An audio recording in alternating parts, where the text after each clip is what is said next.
n'importe quoi. Makambo ya Nzambe comme succession. Bakoma kupanza na pona mbongo, kupanza na pona bandimi. Bayela na bango mbongo, bayela Nzambe te. Likambo akokamwa makambo ya Nzambe koma business. Likambo akokamwa makambo ya Nzambe koma succession. Papa kufi atikeli mwana bomengo église.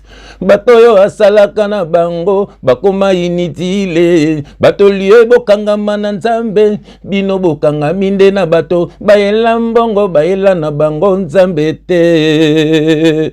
Likambo akokamwa makambo ya Nzambe koma business. Likambo akokamwa makambo ya Nzambe koma succession. Papa kufi atikeli mwana bomengo église. Batoyo asalaka na bango bakoma inutile. Bato liye bokangama na Nzambe bino bokangami nde na bato bayela mbongo bayela na bango Nzambe te. Bien aimé dans le Seigneur, libota na Nzambe bato Yesu akufela bande ya biso bilime Nzambe apambola bino bisikelo so bino bozwami au nom de Jésus-Christ. Quelle grâce TV, des ténèbres à la lumière, de la mort à la vie. Abonnez-vous pour ne pas rater nos vidéos. Quelle grâce! On a battu Yesu akufela.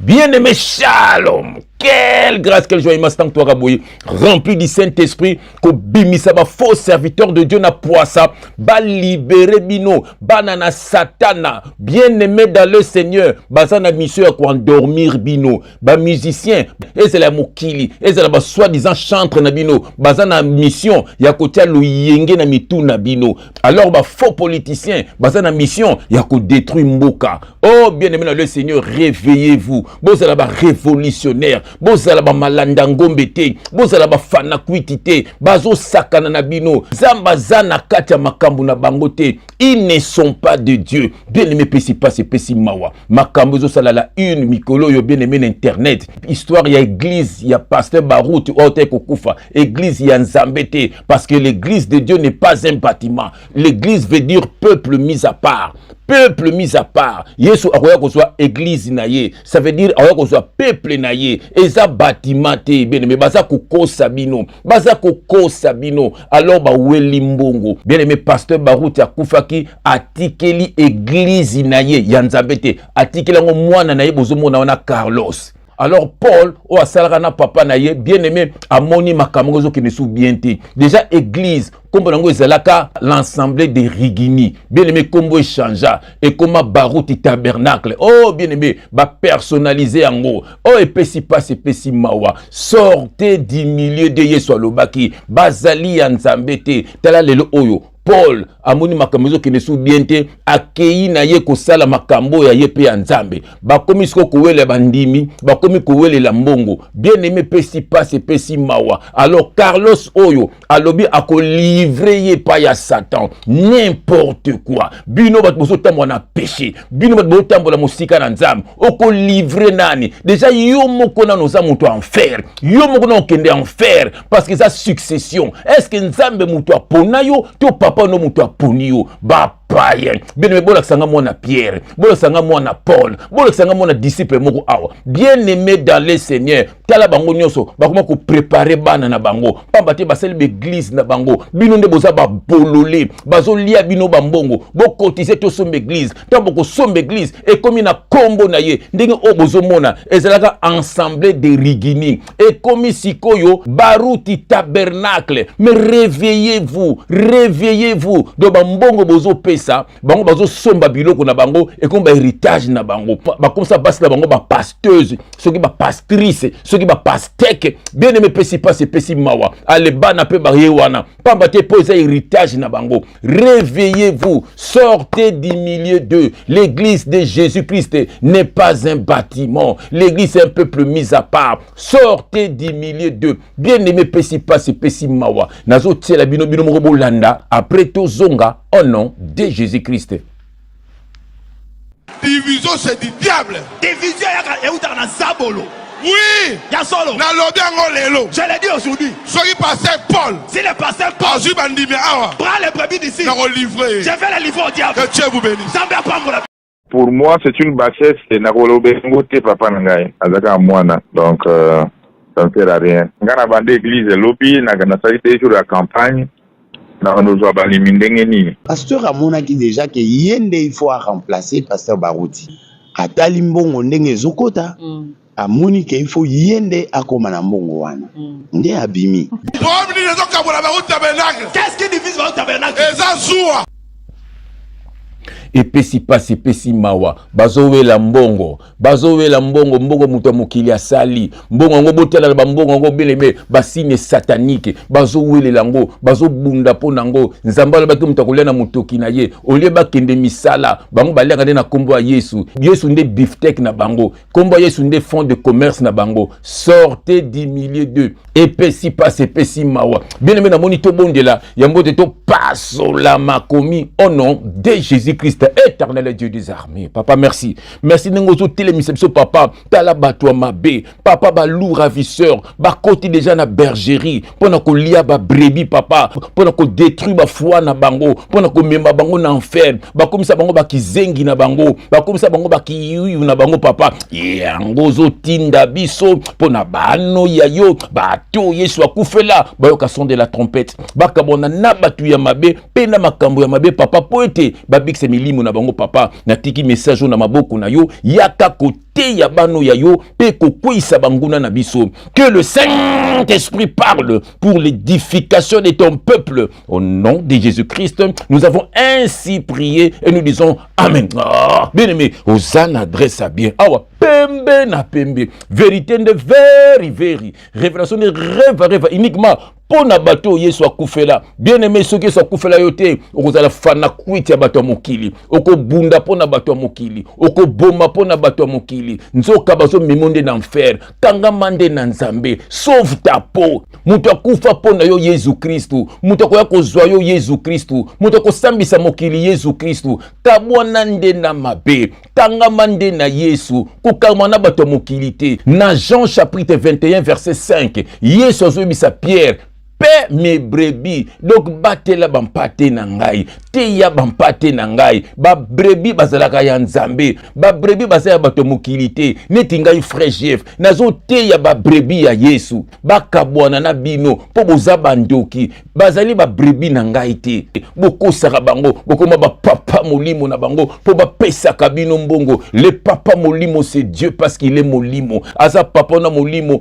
kobanda na mokili te kokufa ozaka kana ye mais bino bobengaka bango ba papa molimo donc soki pasteur nga kufi donc osangi papa molimo aproke pa mutu mususu akomi papa molimo na yo yango za na ba papa molimo bonio païen boza ba païen un véritable enfant de Dieu à côté de la bêtise bien-aimé réveillez-vous bazali ya nzambe te yango baboma ba étude pour congolais à réfléchir bien te botondi na l'église taka sima ya batu congolais epesi passe epesi mawa na kotanga verset moko bomona ke bazali ya nzambe te baende ko mema bino vers bango oleba mema bino vers nzambe bazo mema bino vers bango po ba bungisa bino beka ko s'enrichir epesi passe epesi mawa bien-aimé tous na Acte chapitre 20, versets 29 à 30. Et je vais prendre mes lunettes pour n'attendre malam. Alléluia. Bien aimé, il faut n'attendre malam. Il faut kabonana batoyo. Bible c'est le biango. Balobaki ke bakoya, bako memabino vers bango. Ole ba memabino vers nzambe, bazo memabino vers bango. Na matière lokuta. Bien aimé, réveillez-vous. Nana ko livrez-moi na nzambe pas à Satan. Bazo ko sabino.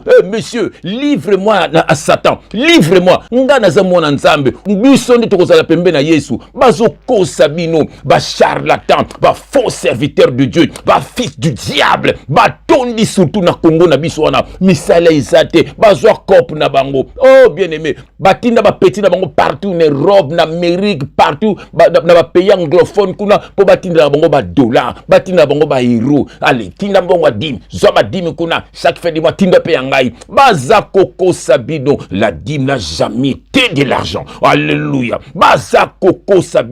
Yango je vais essuyer mes lunettes. Alléluia. Pour n'attendre malamu. Pour ceux qui n'attendent ma bébé. Tant qu'on coupe papa, tino papa. N'a tiré qu'un bango. Pour frère chef, attendre ma bébé. Mais j'ai mis mes lunettes. J'aime quand j'ai mis mes lunettes. Quelle grâce! Acte, chapitre 20, dans lequel on a versé 29 à 30. Et je vais lire au nom de Jésus-Christ.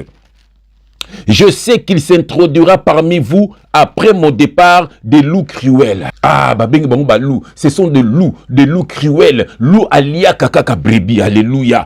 Qui n'épargneront pas les troupeaux. Ah, bako épargner binoté. Pour bango baende ko lia bino, ko détruire bino. Combien de bimarana basi abato mabala? Combien de bébés sera bafia bana batu? Combien? Oh, mi maman na eko di mais bazo détruire bana wana. Bana fe bazo bango no belo ko mokote. Nzamba ko beta yo. Bana bako banga. Réveillez-vous. Sortez du milieu d'eux. Ce sont les enfants du diable. Kaka mabe et celle marana ba musique wana, ba leader wana ba bimarana ba mission na bango na ba danseuse na bango pona ko détruire bango. Pour étouffer toi na bango kaka pe ndenge ba faux pasteur ba sala kana ba vi na bino. Réveillez-vous. Toujours connaître les tirs na biso et qu'il s'élèvera du milieu de vous des hommes qui enseigneront des choses pernicieuses pour entraîner les disciples après eux. Voilà. Donc bakumema matéya moko pernicieuse, c'est-à-dire matéya lokuta, matéya ya mabe, matéya ya kobangisa. Voilà. Kaka po ba mema bino après eux et non après Jésus-Christ.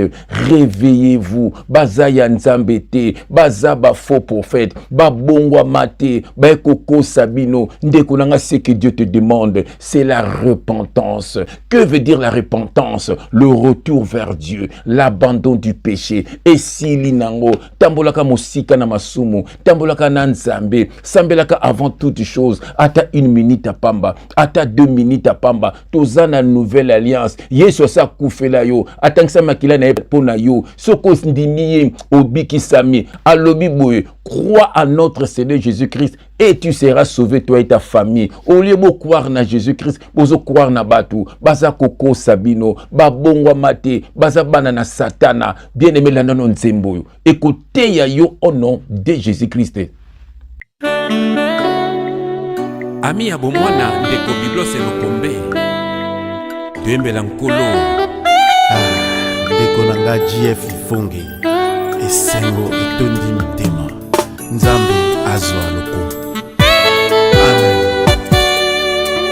Tokufelaki bisengo ya mokili ingi batika biso bawa soki biso toza eza shwa ya nzambe alingi tobongola mitema ndeko nyonso ozomona na mokili oyo ezangisa yo lola te.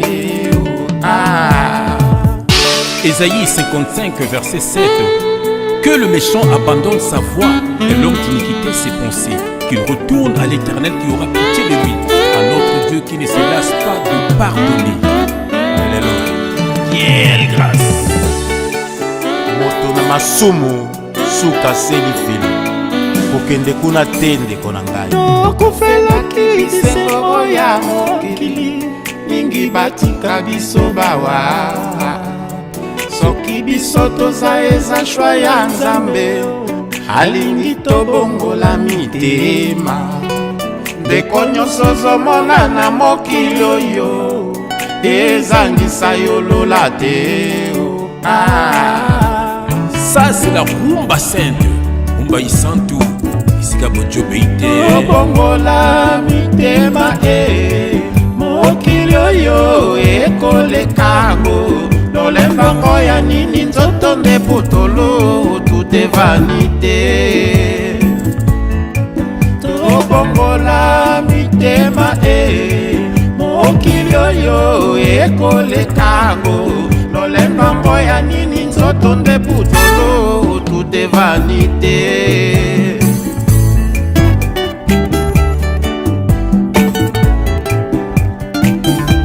Zambi alobaki akoya lokola moyibi akuta yote na masumu yoko tikalanga yoko koma kolela ndelaka Kota kukuma na kobekete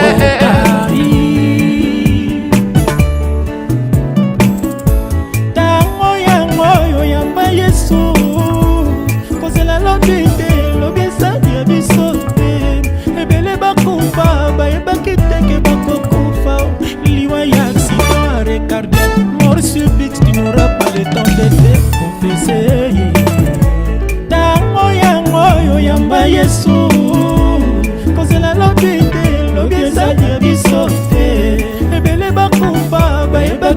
baye bakokufa liwa ya accident arrêt cardiaque mort subite tu n'auras pas le temps de te confesser tobongola mitema mokili oyo ekolekako nolembango ya nini nzoto nde botolo tout est vanité ozela tolobi ezai ya biso te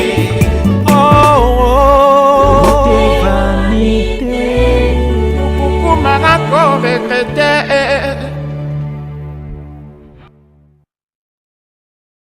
Que Dieu te bénisse, que Dieu te visite. Au nom de Jésus-Christ, Amen. Quelle grâce!